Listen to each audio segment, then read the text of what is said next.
Good morning, everybody. It's 7 o'clock. You're waking up this morning to a new set of COVID rules, including the need for passports to access some venues.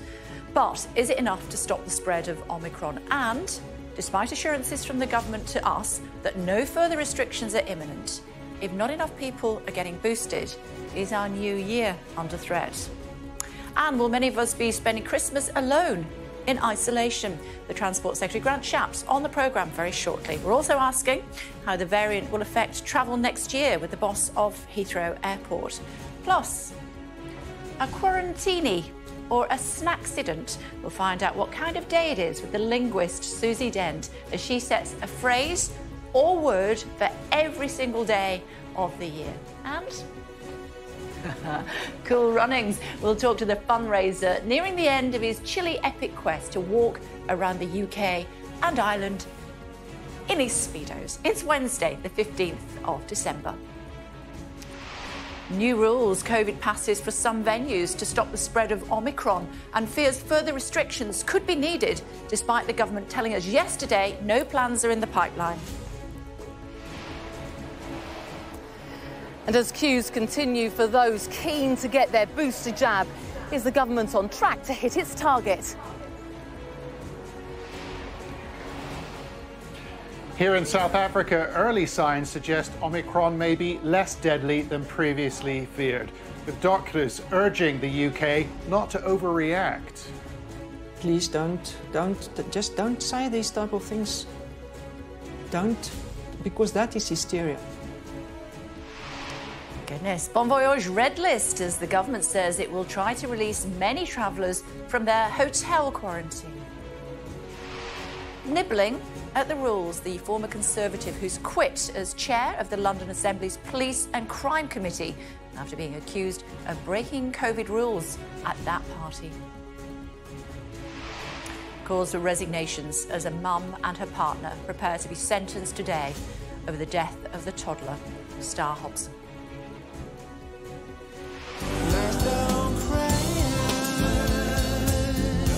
Such a clear case of injustice. Singing for Nazanin as a band backs the jailed British woman. We'll speak to her husband about his hopes for her release from captivity in Iran. Tory heartland, but for how much longer? We investigate if the voters of North Shropshire still back Boris as they prepare to vote in a crucial by-election. And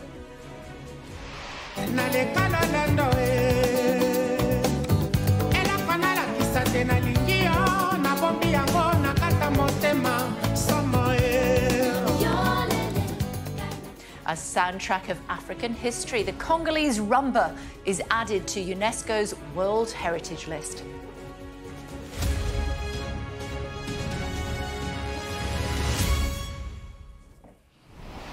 So many questions we need answering today. On behalf of the government, we have got Grant Shapps very shortly. Before that, big breaking news from the city. Helen Ann standing by for us. Helen Ann, good morning. There you are. Good morning. Tell me. Good morning, Kay. So we've got the monthly inflation figures this morning for the month of November. The CPI, we call it, the Consumer Price Index, is essentially the standard cost of a basket of goods and services. It tells us how much things are costing, and it's gone up really significantly in the year to the month of November, 5.1%. Just to put that in some context, that's significantly higher than what economists thought it would be. It was predicted to be about 4.7%. The Bank of England's target for inflation is about 2%. So looking at inflation of 5.1% is certainly significant. There's a few key drivers to what might be pushing this. The fuel price is a big one in particular. There are some particular things that happened in November as well. For example, the introduction of extra costs on tobacco that was introduced in the government, in the budget, excuse me. So that will have made a difference too. But really, last month, in the month of October, when we saw a jump of inflation of 4.2%, we all said that was very big. And there were some very specific, obvious things that caused that, including a rise in the off-gem price cap. So the fact this has gone up so much in November without those very specific drivers is extremely significant. There was lots of talk and worries about us hitting this this number at the beginning of next year, it coming so soon, will be a big concern for the Chancellor and the Bank of England, who will be setting interest rates tomorrow. OK, Helen Ann, thank you very much indeed, talking about that throughout the course of the programme. Before that, though, let's speak to this Transport Secretary Grant Shapps here on behalf of the government this morning. Good morning. Thank you for finding us. It's good to have you in the studio. Let's deal with the data to start with. As far as the Omicron variant is concerned, how many people in hospital this morning? With Omicron, the last figure we had is unchanged. The 10 people in hospital. We know there's been a single death, and we know there's probably around 9,000 people who have tested positive at this stage. How many on ventilators? None on ventilators that I'm aware of, although I don't specifically know the condition of the 10 in hospital, so there may be some of those. The person that died, did they die having gone into hospital with Omicron, or did they... Again, I don't know the specific details of that individual's So does that suggest we've got this under control? No. I mean, what we do know is that it's doubling every 2 to 3 days, which is incredibly fast. And the thing about doubling rates like that is you can go from seemingly almost nothing, of course, to suddenly it becoming a thing which overwhelms you. And I think that the hospitalisations are, in many senses, a lagging part of this, because we know from coronavirus as a whole, it takes a while, 2 or 3 weeks, before people find themselves in hospital, and sadly another 2 or 3 weeks before people die, although, of course, we hope it might be more, less severe. We just don't know whether it is at this stage. Well, Dr Angelique Coetzee, as you know, South African scientist, saying the UK is being alarmist in its response. Well, I'm surprised to hear that. And actually, I know there are different voices in South Africa, and I've listened to a lot of them. If you look at South African hospitalisations, you see that very, very quick, as I say, the doubling rate becomes an issue. And I was having a look at the data on this just yesterday morning, and you can see the speed at which people are going into hospital. Now, there are all sorts of arguments about how severe it is, how long you spend in hospital. The big problem that we want to try and avoid is having our hospitals so full up that when it comes to you needing to call, for an ambulance, accident, emergency, elective surgery, that you can't get into a hospital to do any of those things. And it's our responsibility, obviously, as a government, as a country, to make sure that that doesn't happen. Yeah, although there are only 9 in hospital, aren't there? Sadly, one person. But this whole thing's only a couple of weeks old at this stage. Well, it's not, though, is it? We've known about it since October. Well, in terms of the number of people having it here, we know that, The first case was in October. Of course, but if I look in the last... that's 3 months ago. Sure, but if I look in the last 2 days, for example, I can see there's 3,000 or 4,000 new cases right at the beginning of this, and let's call that the beginning of December, when we first started to pick them up here. The cases were increasing at just 2 or 3 a day. So you see what happens. The doubling rate means that if you don't act, you'd be the first person on your programme to say, why didn't you act sooner? Do you recognise the figure of 200,000 a day contracting COVID? 200,000 a day is based on the fact that people get tested, and when they're tested, they're included in the official cases. But the Office of National Statistics and others have always made estimates of what the likely total amount of coronavirus is, and that includes people who haven't necessarily received a positive test as yet. A Cambridge statistician, Professor Spiegel-Holzer, says that's just naughty without context. Well, again, I think it does need to be used in context, and very clear about it. There's a difference. If you take a test and that test is positive, then that gets included in the data. But there are other organisations, including the Office for National Statistics.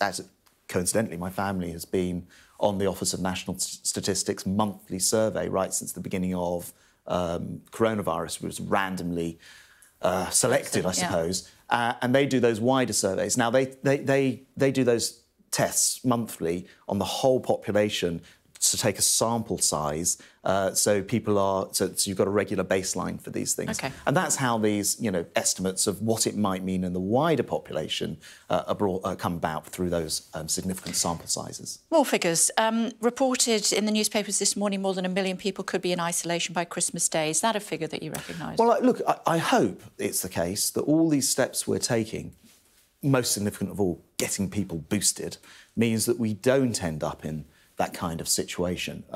The frightening thing is if you do nothing, if it doesn't turn out to be less severe than we think, or we hope, if we just left it to chance, as I've already said, you'd be having me in the studio. So you don't recognise those figures? Saying, well, we hope to avoid anything like that, of course, yeah. In the meantime, the last 3 days I've gone on to the NHS website to look for the lateral flow tests that they're not there.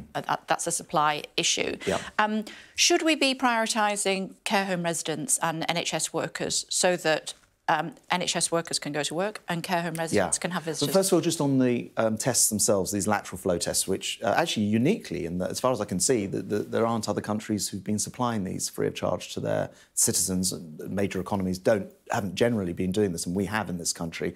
You're right that particularly since the new measures, the booster programme asking people to be tested has come in, it can be difficult at different times of day to get those. I did notice yesterday, actually, that at certain times of day you could get them. They're coming back in. There's plenty of supply in the country. What we're having issues with is the distribution route, and I know my colleagues at the Health Department are working with the Royal Mail, with Amazon, with others to try and make sure that distribution gets out. But should and you can still go to them? pharmacies. Well, they also say potentially not. Should you be prioritising care home residents?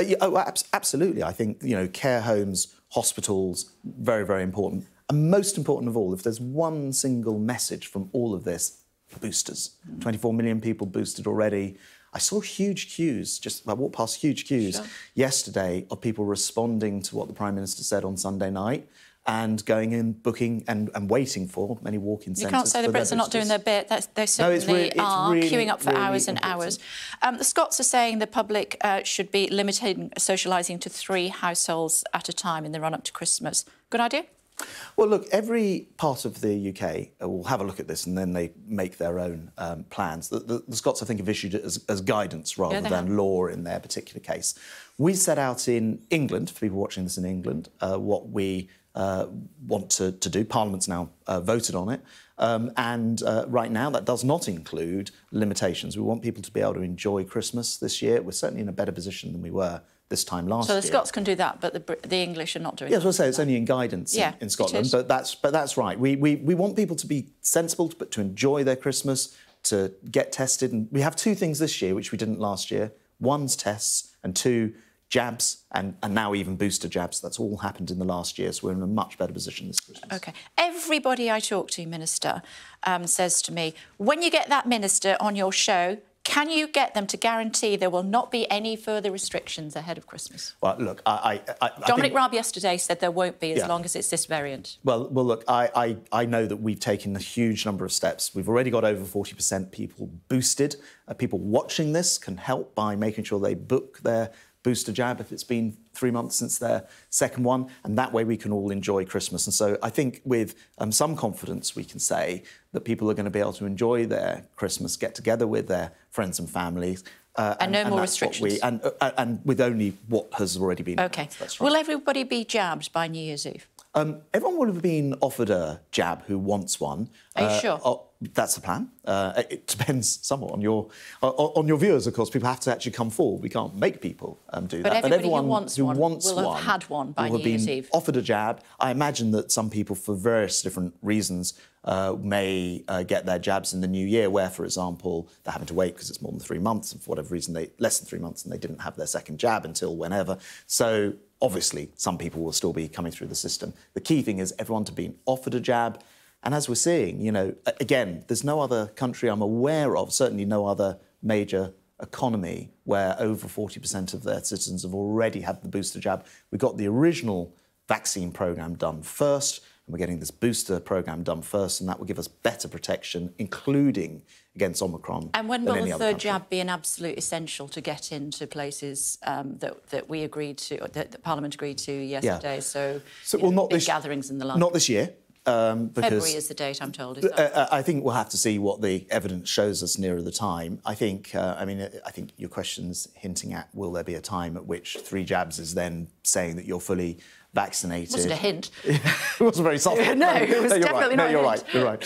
And look, I speak to my opposite numbers in other countries, transport secretaries from around the world, particularly from the G7 this year, which we're hosting, and they're saying, look, we're going to switch to requiring people to have that third jab before they're able to come into their countries. So I think eventually it becomes inevitable because other countries will require it for us. You just don't know when. Yes, and I don't know what that time will be. Not this year, as I say. say, but right now, potentially get yourself February. jabbed. OK.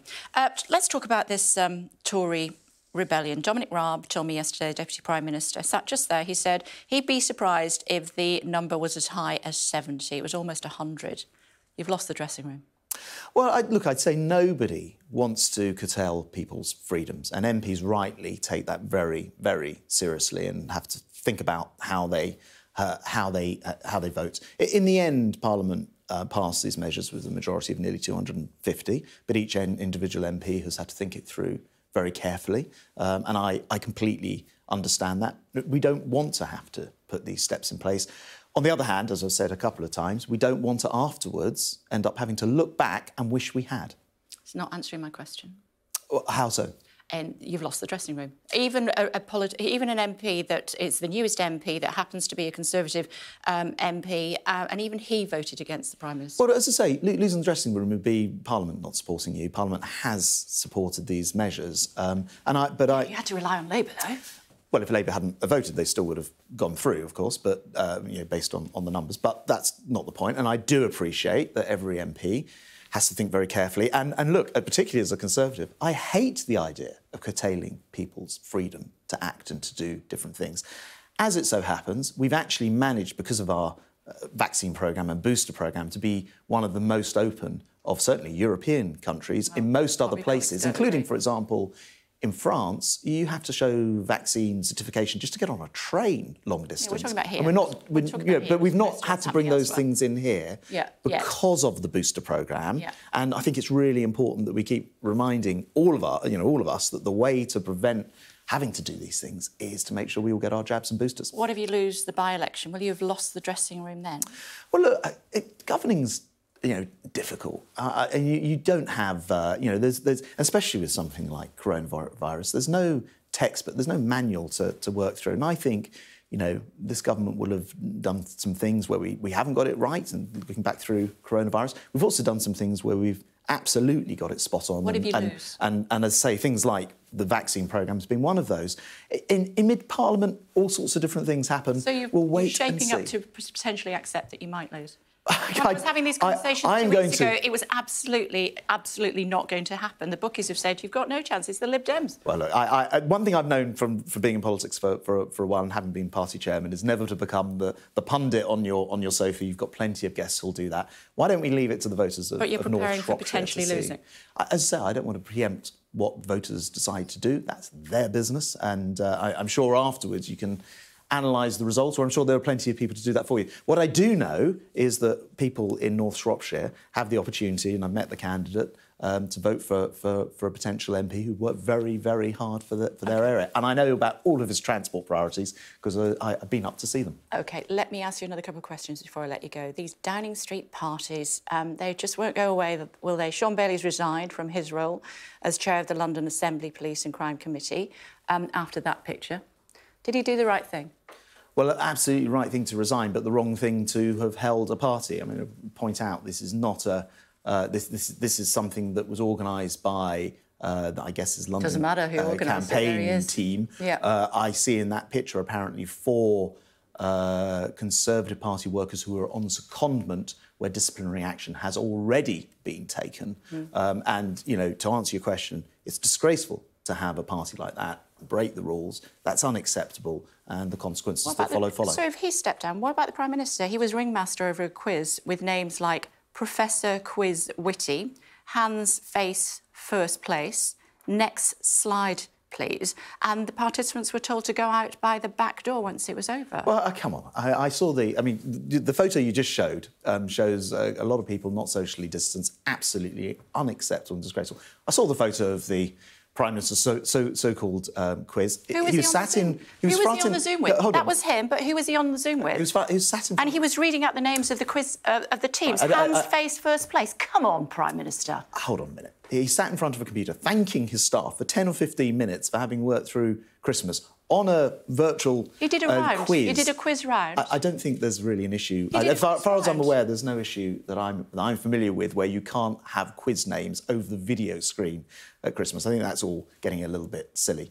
The other picture you just showed, well, that is obviously very serious. OK, there's lots more to ask about that, but we're over, so I just want to ask you briefly before I let you go. As a parent, How can you reconcile the abuse that children are facing as a result, some would say, of lockdown? Those two babies, the images that we've seen, I can't even begin. I actually, you know, I said to my wife, you know, as a dad, I said to my wife, I actually can't read the detail. I had to force myself on that first picture. It's heartbreaking, actually heartbreaking to see it. And, you know, lockdown or no lockdown, obviously there's no excuse. I know that my colleague Nadeem Zahawi, the Education Secretary, is looking into this and announced... Inquiries are not enough, though, I know. There is nothing that will bring that back, and it is, you know, difficult to see it in any other way as just pure evil.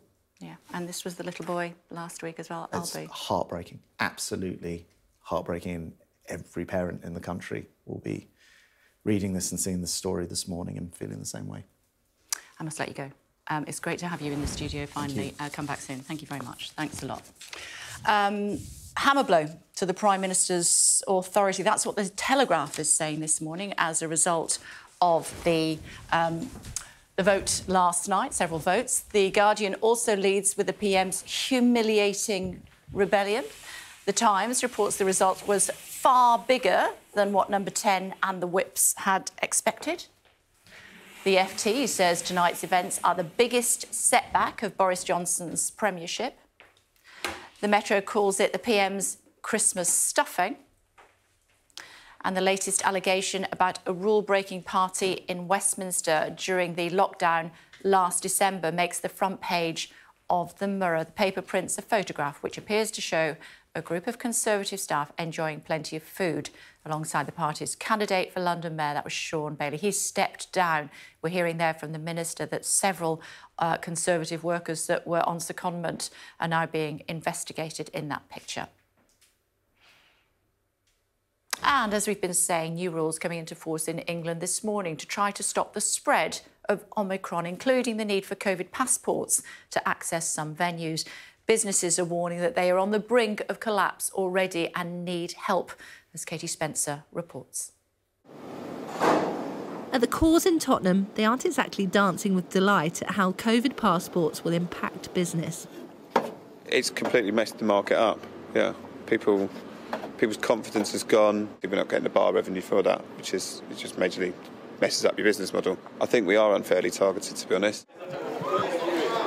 It isn't the only business now legally required to carry out COVID status checks. The rules affect any nightclub or indoor unseated venue with a capacity of more than 500 people, unseated outdoor venues that hold more than 4,000, and any venue with more than 10,000 people, which makes the very British tradition of football at Christmas a bit more complicated this year. It is inconvenient for some people, and I have to tell fans, you know, prepare, know what you need to do in order to get into the stadium. Of course, if you're not vaccinated, you can also do a lateral flow test. But it will probably take a little bit longer to get into the stadium. It is a complicated and contradictory set of lines drawn up by the government. Work from home, but you can have a Christmas party. Now, if that party's in the pub and there's music and dancing, that's fine. But if you end up going to a nightclub after that, then you all have to prove that you've been double jabbed.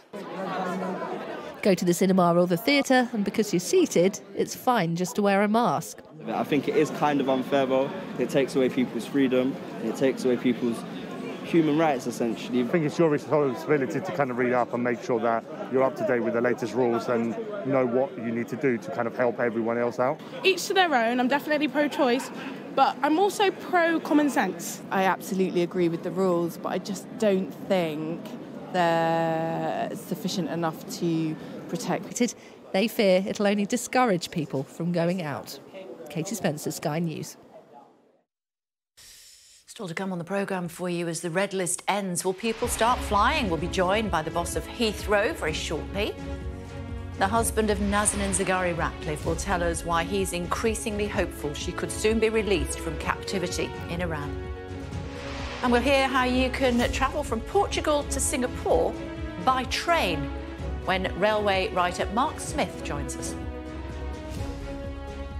Also making the news this morning for you, President Biden is expected to meet survivors and relatives of those who died in the Kentucky tornado today. 74 people have perished in the incident on Friday night. Hundreds of homes have been destroyed, while thousands more remain without power. 26 of the 27 people who died last month after a boat capsized in the English Channel as they tried to reach the UK have been formally identified. French authorities say the migrants included 7 women, a teenager and a 7-year-old girl. Now, it's the dance of love and romance from Africa, and now it's been given protected status. I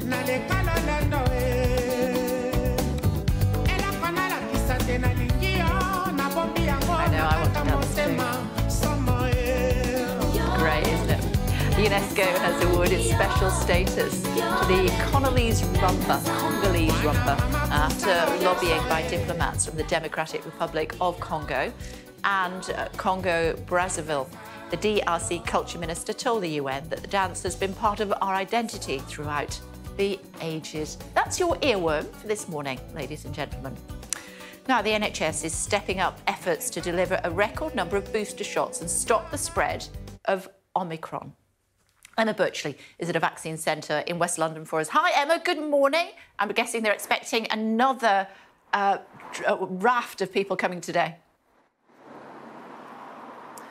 Yes, the first people arrived here at 6:15 this morning, and I had a little chat with them, and actually half of the people who had come here this morning already were in that younger age group, so the under 30s. They only became eligible to have their jab from today, but they decided to come along and queue up.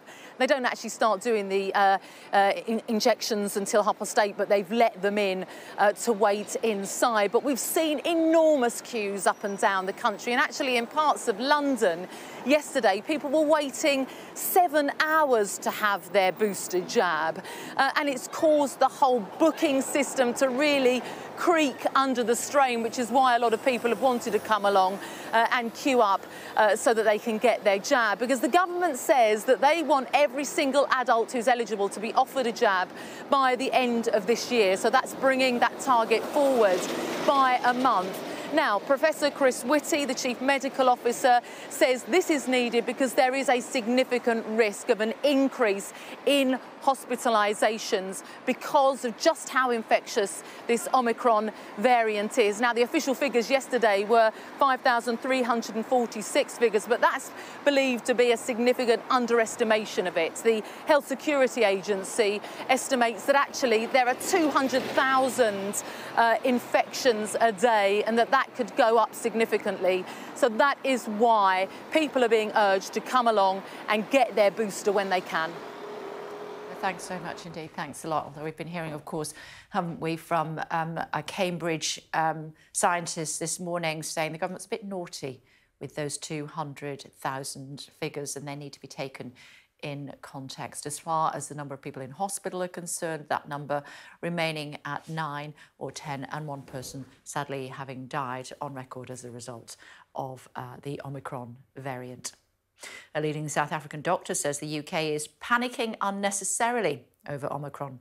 Dr. Angelique Coetzee, who first alerted the world to the new COVID variant, says its effects there appear to be much milder than Delta. Well, let's catch up with John again, should we, in Johannesburg. He's been chatting to us all week. Hello to you again, John. So the scientists in South Africa are saying, don't panic, Britain. Yeah, I think that I was just talking with one of my colleagues, actually. We feel like we're living in a different universe to a certain extent. I mean, there are a couple of issues here. Huge number of infections, nobody doubts that. Omicron is spreading through this country like wildfire. But that hasn't been matched by high numbers of hospitalizations. That just hasn't happened, at least yet. Hospitals here in Gauteng in central South Africa, they're still accepting patients with other conditions, with other illnesses. And I think there's another issue as well. South Africa has some of the world's best doctors, some of the world's best scientists, and I think there is a feeling amongst some of them that their views, their real-world experience here is being overlooked. And when they hear talk in the UK of 1 million infections by the end of the month, by the NHS being overwhelmed by Omicron cases, well, at the moment, I think some of them feel that sounds a bit alarmist. Have a listen to the chair of the South African Medical Association. The Prime Minister Definitely, please don't say these type of things. Don't, because that is hysteria.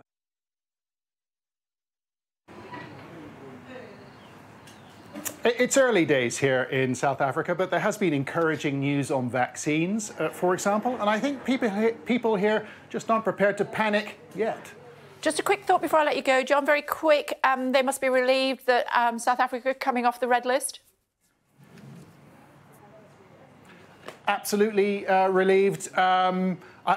People were really angry about that here, and it's done real damage to the economy. I think people are still a bit angry because they're not going to get these tourists back. They really depend on tourists, particularly British tourists, to stimulate the economy. But I think glad that it's over. A bit of a nightmare for South Africa.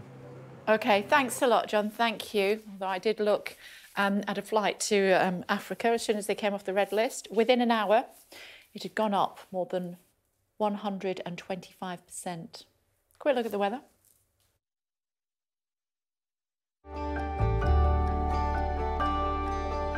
Look forward to brighter skies. The weather, sponsored by Qatar Airways.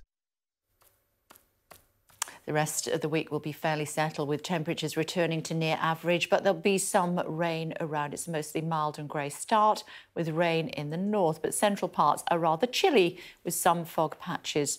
Northern areas of both the UK and Ireland will stay murky through the morning with further spells of rain, but northern Scotland will turn drier and brighter. The weather, sponsored by Qatar Airways.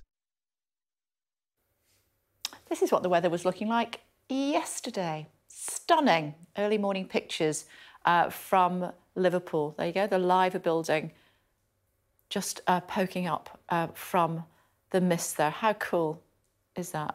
It says the birds perched on the Royal Liver building, presiding over a sea of white as morning mists rolled through Liverpool yesterday.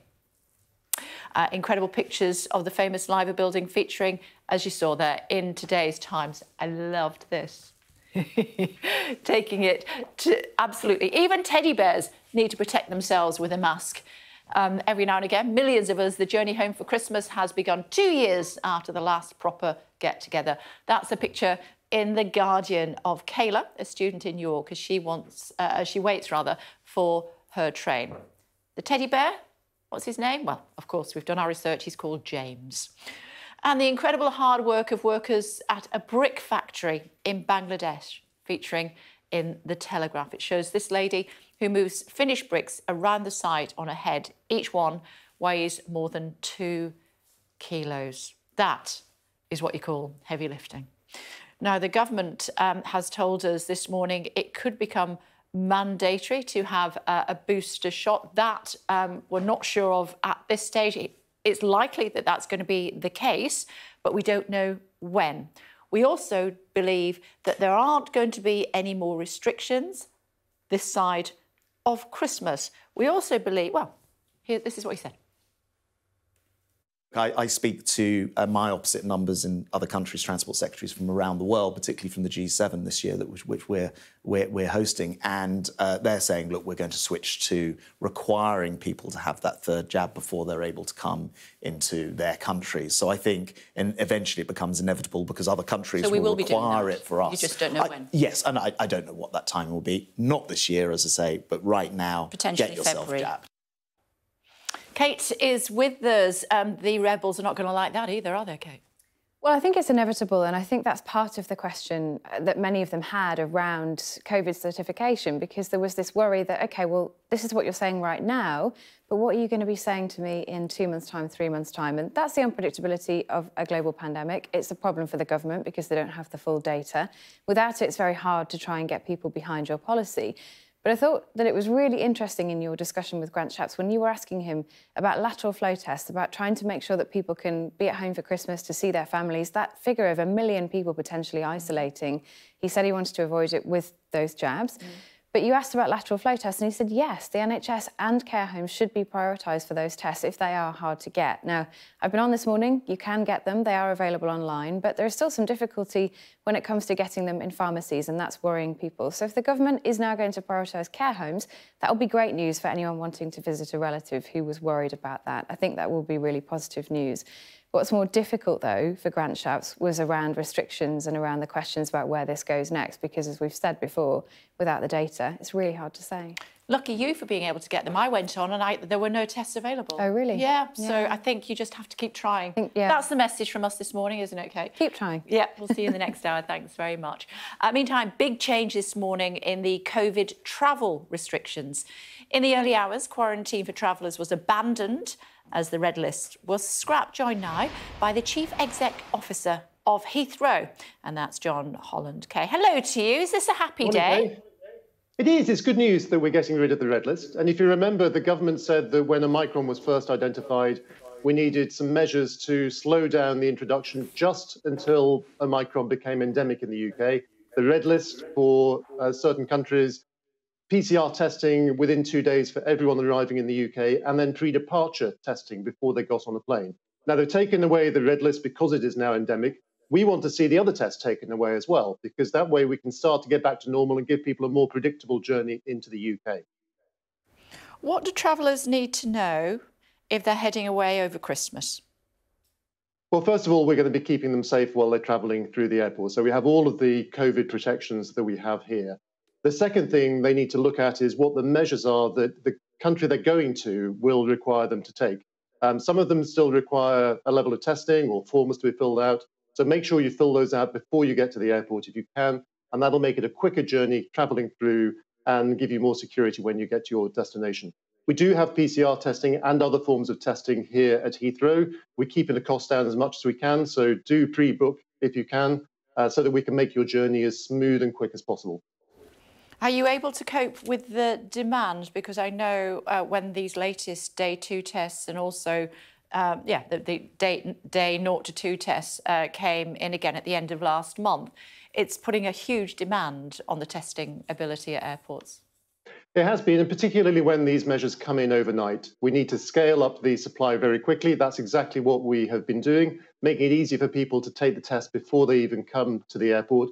And that allows people to have a much more predictable journey and take some of the stress out of the journey. But the best thing the government can do now is to remove the requirements for all this testing. If they've taken away the red list, then they're accepting that the Omicron strain is now endemic in the UK. So why not take away the other testing that they only introduced as a temporary measure? There's no need to extend that beyond today, now that the red list has gone. Why are we waiting until January before that will be reviewed? Many people are worried about their own Christmases and whether they'll be able to get away on their journeys visiting loved ones just because of the uncertainty that is introduced. The government can solve that uncertainty and let Brits get their Christmas back. We heard a confirmation from the government for the first time today in the form of Grant Shapps that soon you're going to have 3 vaccine doses in order to be able to go about some parts of everyday life. Do you know when you're going to need those to have to fly? No, we don't. And if you remember, up until a few weeks ago, if you had been doubly vaccinated, you didn't need to take any tests when you came back into the UK. And that's because we relied on the COVID variant, so on the COVID vaccination. Now, I assume that what he's meaning is that in future, you'll need 3 jabs rather than 2 jabs to be able to travel without any form of testing. Now, for those people who don't have the 3 jabs, I imagine that they will still need to do some testing when they come into the UK. But the vast majority of travellers will have been fully vaccinated and will be able to travel as normal. And that's what we need to get back to. We can't close down the economy every time there is a variant of concern. We need to take a lead in the UK by opening up travel again as soon as it is safe to do so and get back to the frictionless travel that we all enjoyed a couple of years ago. So there shouldn't be any tests and there shouldn't be any requirements for these long lists that the government is currently asking for. That's the goal we should get back to. But until we have got through Omicron and got a playbook for how to deal with variants of concern, I'm afraid that travel is going to be just a little bit harder and fewer people will be travelling than were travelling before Omicron came along. And you take me to my final question, if I may, please, Mr. Holland-Kay. Last time this happened, Africa and the African countries were just off the red list for a matter of 6 weeks, I think, and then they were straight back on again. There must be that niggling thought in the back of your head, how long for this time? Yes, of course, and we're going to be living with COVID for the foreseeable future. And we can't lock down every time this happens. by all means, let's have some measures temporarily, as we have had in place for the last couple of weeks. But let's lift them as soon as we can, either because the new variant is endemic or because we found it is less of a concern than they used to be. And there needs to be some, that they need to come in quickly and go away just as quickly so that we can start to get people back to normal. A lot of people are put offline because of the risk that new tests and measures will come in overnight, and they'll find themselves having gone through a quick business trip, and suddenly they find themselves stuck in another country. And until we get rid of that uncertainty for passengers, a lot of people will be put off travelling. And that is holding back the economy. It's not just for business people, but also for tourists coming into the UK, students coming into the UK. This is part of what supports millions of jobs right across the country. And the government needs to take a lead in removing all of these unnecessary tests as fast as possible and getting business back to normal. OK. I'm intrigued to know why you say Omicron. Every time I talk to somebody, they pronounce it differently. Well, I studied classics, so this is. Oh, OK. I'm going with that then. Yep. From now on, it's Omicron. Omicron and Omega. So Omicron is a little O, and Omega is a big O. Every Let's hope we don't get to an Omega. It's good to talk to you. Thank you very much indeed. Thanks a lot. That's okay. Thank you. Thankfully, it's pie next. Now, after a major rebellion by his own MPs over COVID rules, Boris Johnson is just days away from another potential political problem. On Thursday, voters in the Conservative seat of North Shropshire tomorrow go to the polls in a by-election triggered by the resignation of Owen Paterson, following his failed attempt to avoid suspension for breaking parliamentary rules. There's plenty at stake for all the major parties, as our people and politics correspondent Nick Martin reports. The Christmas trees are selling well at Pentracloud Farm. No one here wants to be dragged back into tougher COVID restrictions.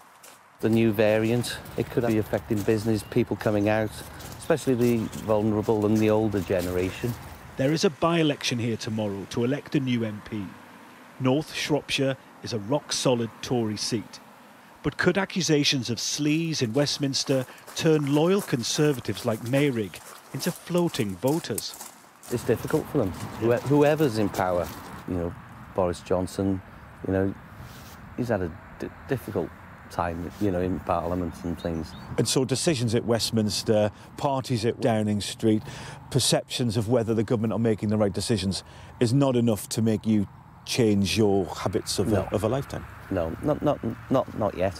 As I say, you know, next few weeks could be different. I'm a bit of a floating voter, I can't lie. I don't know, my vote's just up for grabs by anyone at the minute. This is Catherine, Louis and Reese. They're studying at the local college, and I want to know if allegations of parties and rule breaking has shaped the way they intend to vote. I'm mortified the government would even do that. They've posed restrictions on us, we've abided by it, and now they're laughing in our face. And for someone who spent 6 months in his house, in lockdown, trying to save his parents from not getting COVID, it's going to change my vote, and I'm going to vote for Labour. I've never really gone deeply into politics, but I definitely think after the last year I will be looking more deeply. I don't think the government or politicians are as competent as I used to think they were. Especially over the past few weeks with what's happened, what's been in the news and some of the leaked things that have happened, I think I've personally lost complete confidence in the government. And all that has that has changed the way you will vote. I'm going to switch. I'm not voting Conservative this election. I won't be voting Conservative in the next general election or the election after that. Amanda Roberts owns a cafe in nearby Oswestry. It's just getting back on its feet since lockdown ended. She'll vote tomorrow. She just doesn't know who for yet. Up until the last minute, I really won't know what to think. That's caused by events of the last few weeks and months? Yes, really, yes. Because, you know, all different things have happened and it's like, oh, this isn't good, or, you know... Or and that's shaken your faith? Yes, it is, yeah. That makes this by-election very interesting. A defeat here would spell trouble for the Tories. Nick Martin, Sky News, North Shropshire. Some breaking news just reaching us here on the breakfast programme at Sky. Sketchy, but important enough to bring to you at this early stage. We are being told that 360 people are trapped on the roof of the World Trade Center building in Hong Kong. They are currently awaiting rescue. That, according to police, who are saying that 350 to 360 people are trapped on the roof of the World Trade Center building in Hong Kong. Apparently, there has been a fire breakout. We don't know on what floor, but obviously people have decided the thing to do is to go higher up on the building. Let me have a look if I've got any more information for you. I can tell you that dozens of people, well, 350, 360, the firefighters have been called as well. They are battling to try to put out that fire at the World Trade Center in Hong Kong. It's in the Causeway Bay area, the shopping district. Many of you will know that. It's a 38-storey building. A lot of people that are in that building have gone up onto the roof.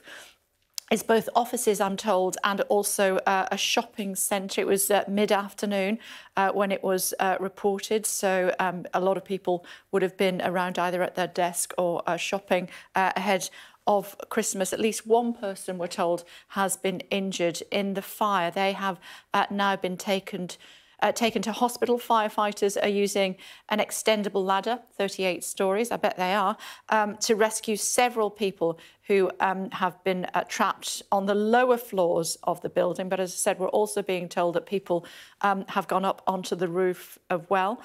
Other people said to be trapped in restaurants as well in the mall area. That, according to the South China Morning Post newspaper. The fire has now been upgraded, we're told, to a level 3 incident. That, according to police. Fires are graded on a scale of 1 to 5. So, you know, it's pretty severe, that fire at the moment. Firefighters have mobilised 2 breathing apparatus teams and 2 water jets to help fight the fire. A lot of people have gone up onto the roof. It's 38 stories high. People are being rescued by the fire service with extendable ladders lower down. People are trapped in restaurants and also in their offices. We'll get more information and update you as soon as we can. Meantime, the husband of Nazanin Ratcliffe says he is hopeful she could soon be freed. Richard Ratcliffe was speaking as a campaign song to highlight his wife's continued captivity in Iran is released.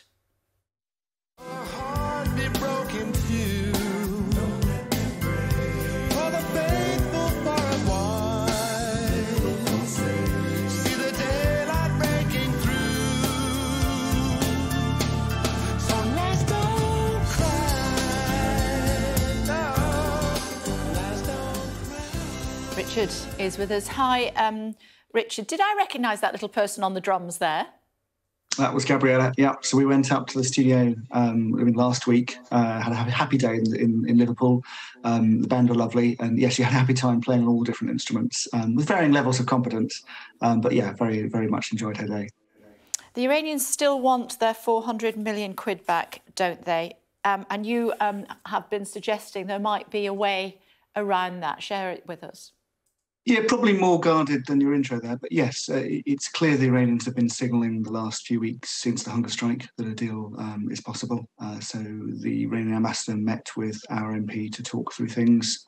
He's also been on the airwaves and briefing the British media. Different messages at different points. So mainly to say, listen, a deal is possible, come on the UK.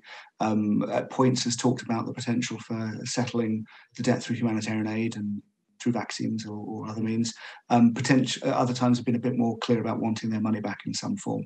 And the Iranian ambassador was very clear that a deal was very close a few months back under the former foreign secretary. So, you know, we live in hope that it might happen. Guarded hope at this point, as you see, obviously Christmas decorations behind us make this the 6th Christmas that we've been apart. We may need to keep battling for a while longer, of course. You went on hunger strike, chatted to you when you were outside the Foreign Office. Did you get any traction with that? It's a really good question. I mean, certainly, I think there was a much greater understanding of our discontent with the British government. Obviously, it's the Iranians who are holding Nazanin hostage, but the British have a part in this. They're the ones who aren't paying their debt, which provoked the whole thing. In terms of what the hunger strike achieved, I think it achieved much greater awareness. I think it kept Nazanin out of prison, which was probably the trigger for why we did it. She was about to be put back in prison. But in terms of moving the government's position, it's not clear that we have. I've got a meeting with them tomorrow to see where things are. But I pushed pretty hard after the hunger strike, had a meeting with Liz Truss, the new Foreign Secretary. Couldn't get one before Christmas. That must be very frustrating. In the meantime, how is Nazanin? I mean, okay, probably, relieved I'm not camping on the street, starving myself. Probably as we get closer to another landmark and Christmas, obviously, is, Christmas apart, like it has been for many of us last year. But also, it's her birthday on Boxing Day. So it has this sort of double symbolism of like another year and still stuck here. And of course, in some ways, a year on, like compared to last year, we were counting down to the end of her sentence. We thought we were almost over. At this point, it's a lot less certain quite what's going to happen. We've got a new sentence. There's another British family where they've had a second sentence being talked about. So she's pretty low, is the short answer. She was fine a couple of weeks back. It's been really flat the last couple of days. And that's often the way in the build-up to these landmarks. Just, wondering when we'll ever end. We're always here. Whenever you want to come and talk to us, either on the telly or otherwise. Love to the little one. Have as good a Christmas as you can, and whenever you need us to help, just pick up the phone. Thank you. Now, the opening of a new train service in Laos isn't normally big news, but rail travellers have calculated the launch of the new route now makes it possible to travel from Portugal all the way to Singapore by train. Joining us now, Mark Smith, founder of the train travel website seat61.com.